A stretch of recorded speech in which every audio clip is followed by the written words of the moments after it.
awesome being here. Yes. Hallelujah. Please be seated. God bless you. Be seated. If I had my way, I would have just said, let's just continue to worship and dance before the Almighty God. Nothing is as glorious as dancing and rejoicing before God. Amen. I can feel the presence of God here this morning. I don't know about you, but I know that God is here already. Amen. And He's here to do me good. Amen. I don't know about you. God is here to do me good. God is here to do me good. Hallelujah. Amen. Praise the Lord. Hallelujah. I want to thank the pastor of this parish for giving me the privilege to come and share with you a few words from the scriptures.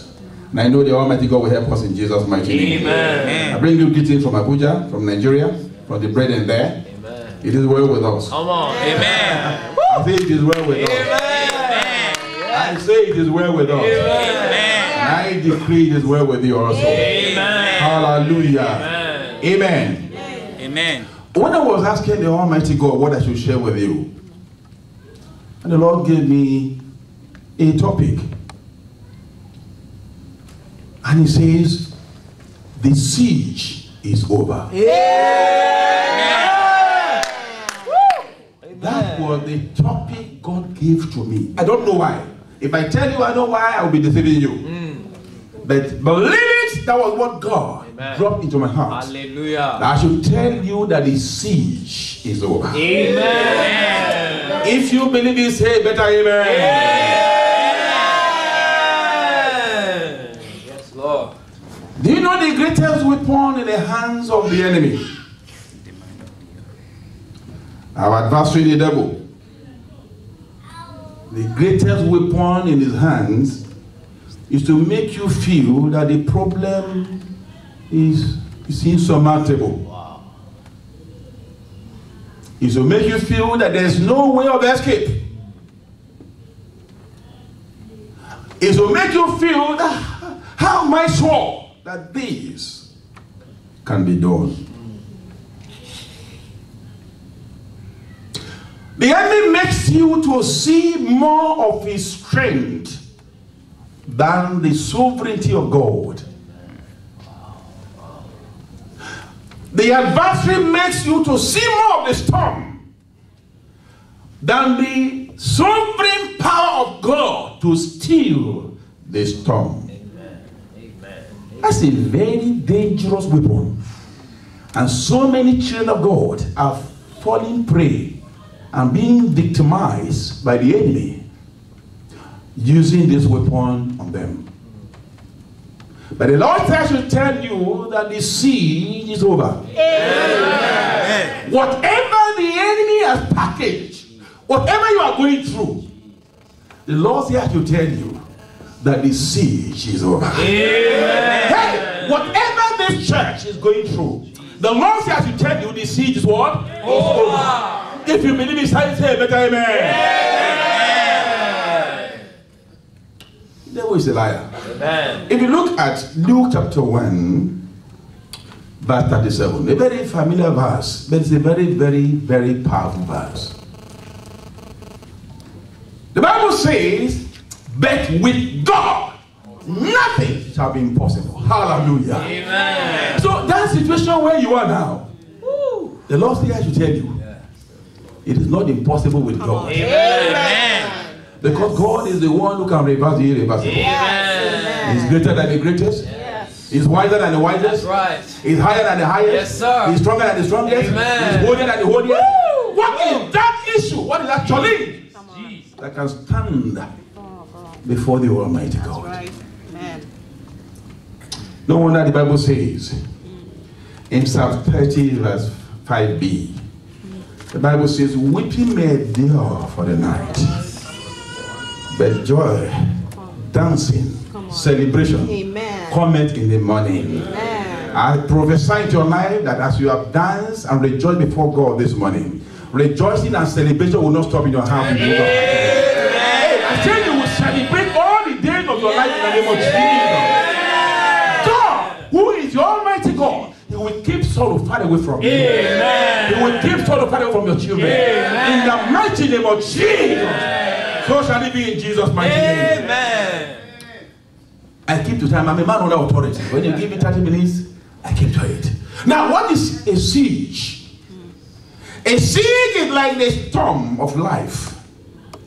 And that is anything that can come or cause sorrow and fear. Whatever can cause you sorrow and fear is a siege.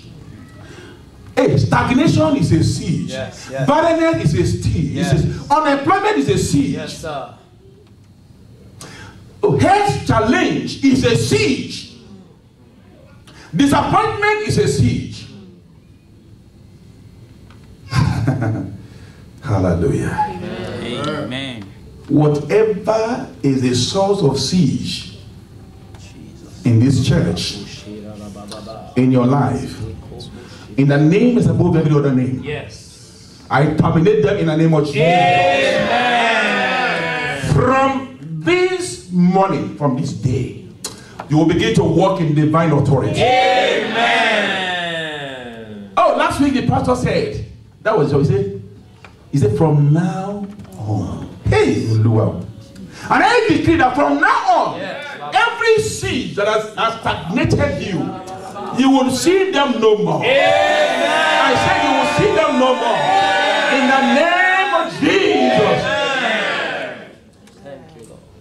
Do you know the enemy can use some people, his agents, to constitute a siege in one's life? Oh, yes. The devil can use his agents to constitute a siege in the life of an individual. I remember when I was a junior officer in the police force, and the DIG, when they got to know that I was born again, he said, okay, he will dismiss me unless I came back to the world.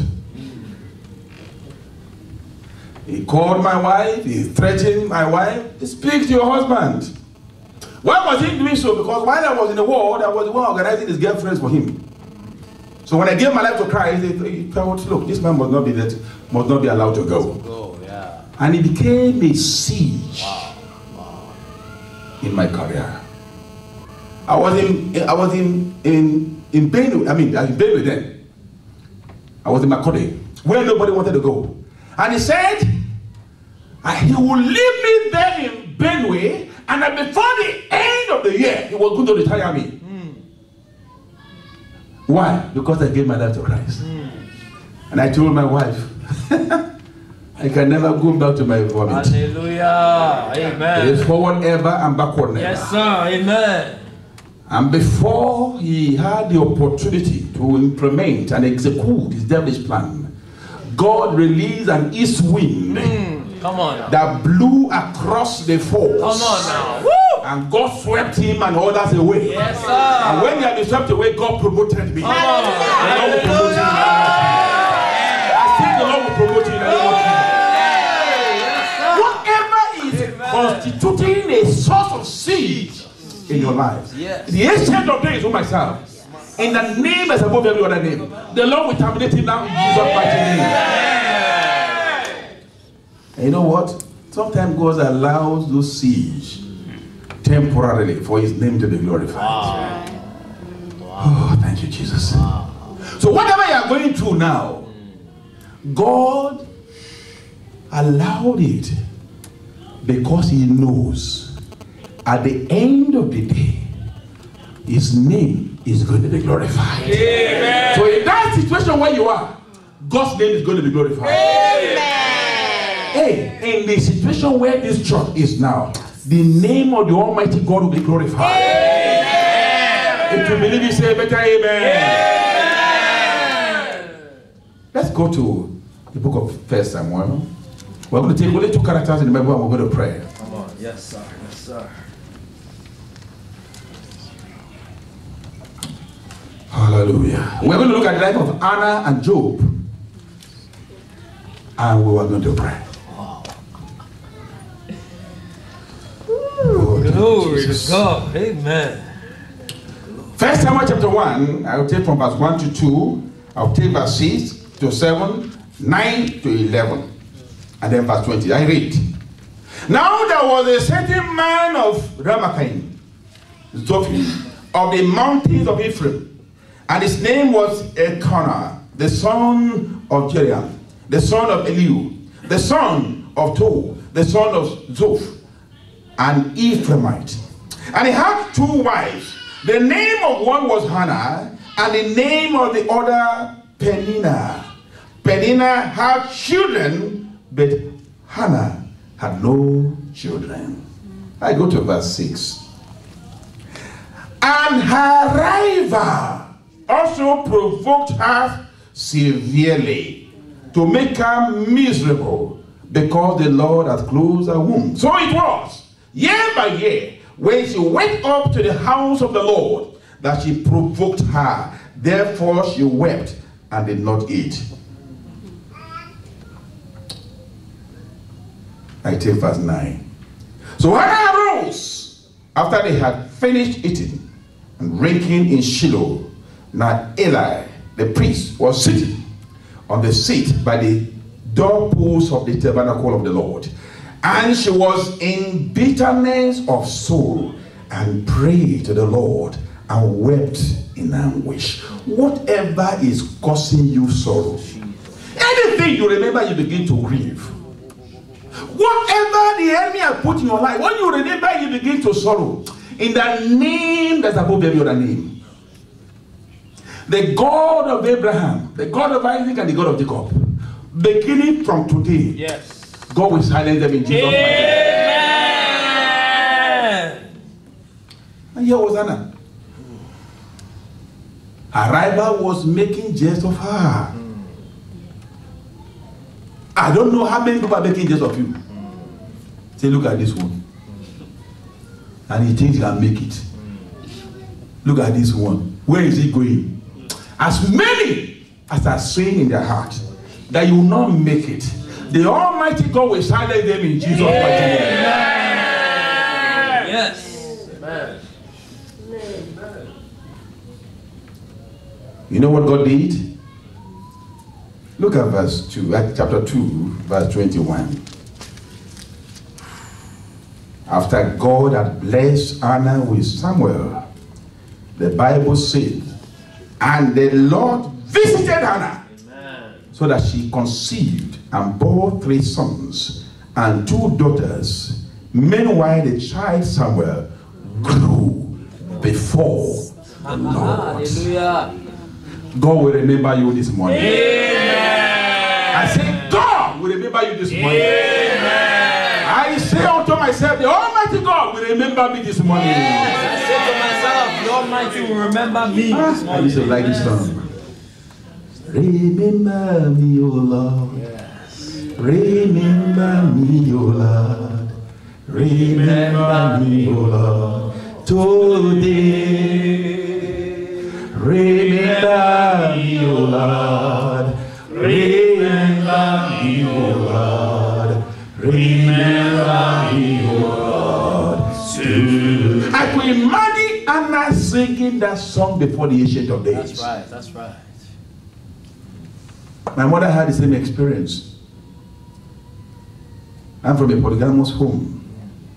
My mother had me as the only son. Then the other woman had several sons. And each time she was quarreling with my mother, she would grab one of the sons and come to the center of the compound in the village. I said, hey, you woman, come. I have brought one son. Bring one son too. Wow. Let us slaughter them. Wow. And let's see who will be barren. Come, woman, bring one son. I brought one. I brought one. You bring one also. Let's slaughter them now. And let's see who will be barren thereafter. And my mother will hold me. Yeah, yeah. And she will begin to weep. And I will begin to cry also. We'll be crying and weeping. But you know what God did? When that woman died, when she died, none of those her sons was able to bury her. It was that single son of a woman whom God raised that came to the rescue. Wow. Amen. Your enemies will come and beg you. Amen. Yes. There is nothing God cannot do. And if God says that his seed is over, his seed is over. Amen. Amen. I like that portion of the Bible the pastor read. Psalm 127, 1 and 2. He said, when God turned again the captivity of Zion, he said, we will like them that bring pain. Hey! Hey! I said, the Almighty God will fill your mouth with laughter. And your tongue will sing in the name of Jesus. Now look at what Hannah said. Look at what Hannah said. After God visited her, see what God did to the enemies of Hannah. From verse 1. And Hannah prayed and said, my heart rejoices in the Lord. Beginning from now, your heart will rejoice in the Lord. Amen. My horn is exalted in the Lord. Yes. I smile at my enemy. Yes. Hey, beloved, from today, you will smile at your enemy. Yes. Because I rejoice in your salvation. No one is holy like the Lord. For there is none beside you. Nor is there any rock like our God. Amen. Talk no more. So very proudly. Let no arrogance. That person who say you are not going anywhere, who thinks you will not make it. The Bible said no one is holier than the Lord. Talk no more. So very proudly, let no arrogance come from your mouth. For the Lord is the God of knowledge, and by him actions are weighed. The bows of the mighty men are broken, and those who stumbled are gathered with strength. Beloved, the bow of the adversary that is after your life, they are broken in the name of Jesus. From now on, I say from now on, you will live in victory. In the mighty name of Jesus. There's no more stagnation in your life. No more disappointment in your life. No more barrenness in your life. In the name of Jesus. Thank you, Jesus. Thank you, Jesus. Woo. Amen. Amen. The second character we're going to take, and then we're going to pray. We're going to be ready to pray. God is going to do something new in our lives. So be ready to pray. We're going to take the life of Job. Thank you, Jesus. Job chapter 1. Let's go there very quickly.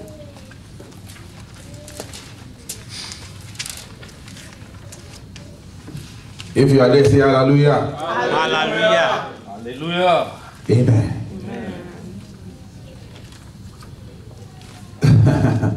Job chapter 1, I take from 13 to 22. I will take it very quickly. Now there was a day when his sons, that the son of Job, and daughters were eating and drinking wine in the oldest brother's house. And a messenger came to Job and said, the oxen were plying and the donkeys feeding beside them, when the Sabeans raided them and took them away. Indeed, they have killed the servants with the edge of the sword.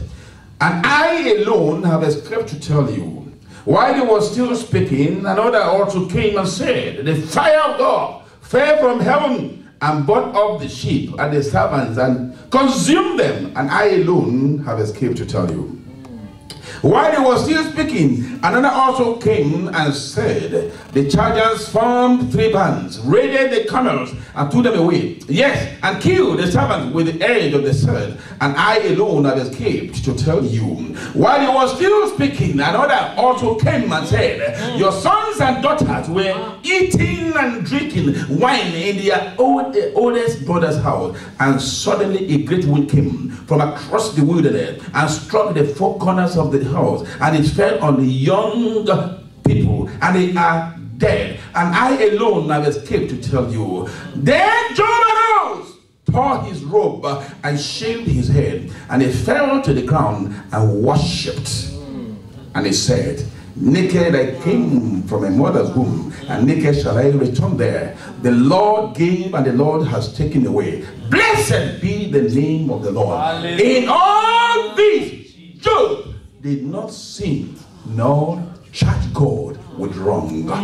Beloved, you know there are times we begin to ask questions. God, if you are there, why am I going through this? God, if you are there, we begin to ask questions. And that's why some of us go into depression.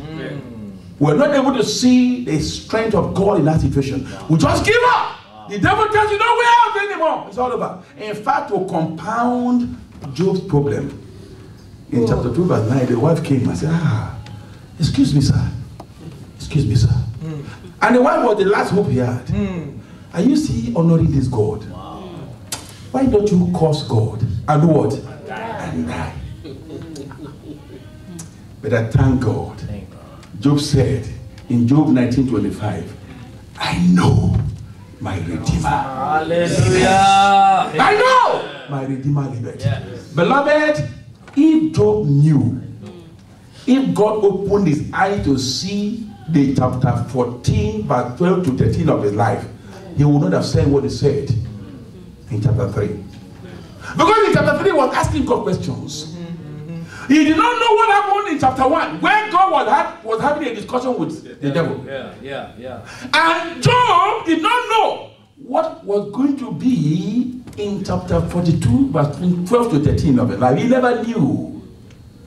If God opens your eyes to show you where he's taking you to, even in the midst of that challenge you're having, you will begin to celebrate. If God opens your eye to see what is about to do in your life, what is about to do in this church, what is about to do in your career, what is about to do in your whatever situation where you are, if God opens your eye to see, friend, you will begin to rejoice. You will begin to dance like Job. My Redeemer liveth. Yes. I know my Redeemer liveth. I know my Redeemer liveth. He liveth forevermore. It's only called, hey, friend, hey, can you see the challenge? I know my Redeemer liveth. I know my Redeemer liveth. I know my Redeemer liveth. He goes, how can you see that this problem is becoming? I know my Redeemer. Friend, if God opens your eyes to show you where he's taking you to, you will glorify the name of God. Amen. I say unto you this morning that the siege is over. Amen. I say the siege is over. Amen. I say the siege is over. Amen. Whatever siege or storm of life you are currently facing, and perhaps you are on the verge of giving up, God is saying to you that the siege is over. I receive it. And your celebration cometh. I receive it. Tell somebody, your celebration cometh. Celebration cometh. Your celebration cometh. Celebration cometh. And say to yourself, my celebration cometh. My celebration cometh. I will dance before the Lord. I will dance before the I will Lord. glorify the name of the Lord. If you believe what I say, shout it loud and say hallelujah. Hallelujah. Thank you, Jesus. Thank you, Jesus. Beloved, you know what? There's only one man who can steal the storm of your life. Know your skill, your experience, your ability, your connection, whatever you think you are, cannot steal the storm of life. Cannot steal and silence the siege. There's only one man. His name is the Prince of Peace. He's the only one. He's the only one who can steal the storm. Whatever challenge you are going through, not even your brother, not even your father, it is the Prince of Peace. Yes, sir. Yes, sir. Who will speak peace into that situation. How do I know that? If you look at Mark chapter 4, from verse 38 to 39, when the storm came, the Bible says the master, who is the Prince of Peace, because he was in the boat, because he was in the ship, the Bible says he arose. He arose and he commanded the storm, peace, be still. If the master was not in charge of the boat, no man would have been there to speak peace to the situation. Unless you totally ask God to take over. If you have not totally asked God to take charge of the journey of life, when the storm comes, the master will not arise until you have totally asked God. Say, Lord, come and take over the affairs of this life. When he's in charge, then he takes charge. That's right. That's right. If I may ask, do you know why God did what he did in the life of Job? If you look at Job chapter 1 verse 8, God was boasting. He was flexing his muscle. Have you seen my servant Job? A righteous man who excused him. Can God testify of that concerning you? So let God take charge of the affairs of the life. The master may not be there to steal his tomb. Just by way of testimony, you all heard about the bomb blast in Nyanya. It took place on Monday. On Sunday, a church invited me to come and preach in Nyanya. So I went to the church and I preached, and the power of God came down mightily. Oh, the glory of God came down. God, oh my Father, it was awesome. It was awesome. And when the altar call was made, oh, they all came, said, Lord, indeed we'll be managing this life ourselves. We want to hand it over to you now. And a woman came. That woman who came did not know that her storm, the siege, had been programmed to take place the following day. I didn't even know. But when I was praying, God spoke to me that there was a woman there. That the enemy had packaged a violent death for her. But because she has come to say, God, I lay this life before you. Hallelujah. Come and take over. Hallelujah. God said he had cancelled that appointment with death. And I just said it, I didn't know. That was on a Sunday. On Monday, this same woman went to the bus stop where more than 200 people died. Because she goes there every morning to take a bus. So she went there. She had paid. She queued up. And the master, who took over a day before, said, excuse me, you know, this life is now under my care. Leave the money you paid. Just take a motorcycle. Wow. Leave the money and go away from here. And then take a taxi from there and then go to where she has never taken Okada before. They call it Okada, I mean, it's motorcycle. She has never boarded a motorcycle before. So when God put that urgency in her, she abandoned the money she paid and she stepped out from debt. Hallelujah. And boarded a motorcycle. And as she was going, she heard the blast behind her. And she saw fire. And everybody in that spot was consumed. Wow. Beloved, when God takes over any life, it begins to preserve that life. It begins to order your steps. The Bible says the steps of a good man are ordered by him, and he delights in their ways. From this morning, God will order your steps. I said, the Almighty God will order your steps. And he will delight in your ways. In the name of Jesus. Hey, from today, God will cause an explosion to take place in this church. In your life, there will be an explosion. And the name of the Almighty God will be glorified.